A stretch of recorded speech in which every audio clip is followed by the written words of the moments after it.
Charlottesville, Virginia is home to the author of one of the great documents in human history.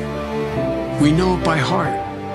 We hold these truths to be self-evident, that all men are created equal, endowed by their Creator with certain inalienable rights.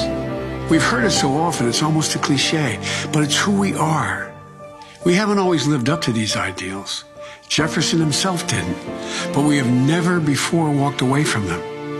Charlottesville is also home to a defining moment for this nation in the last few years.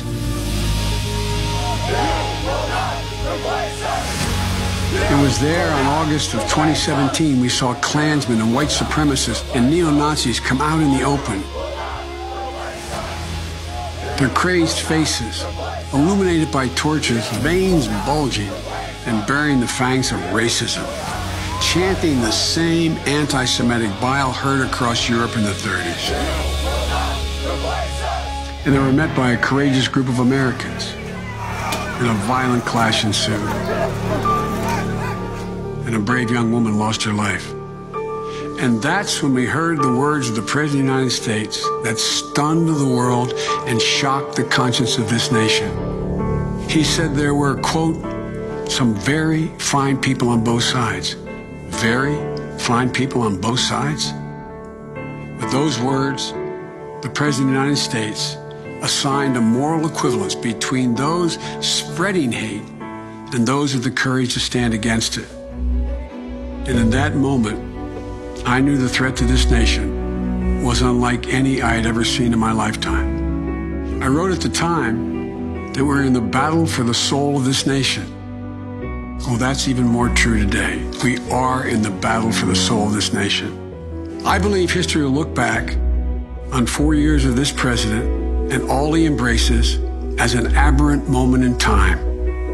But if we give Donald Trump 8 years in the White House, he will forever and fundamentally alter the character of this nation, who we are, and I cannot stand by and watch that happen.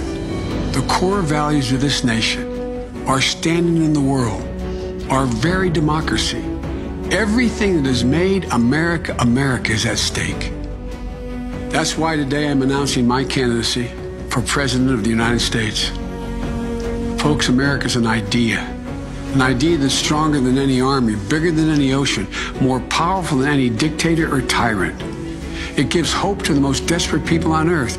It guarantees that everyone is treated with dignity and gives hate no safe harbor. It instills in every person in this country the belief that no matter where you start in life, there's nothing you can't achieve if you work at it. That's what we believe. And above all else, that's what's at stake in this election. We can't forget what happened in Charlottesville. Even more important, we have to remember who we are. This is America.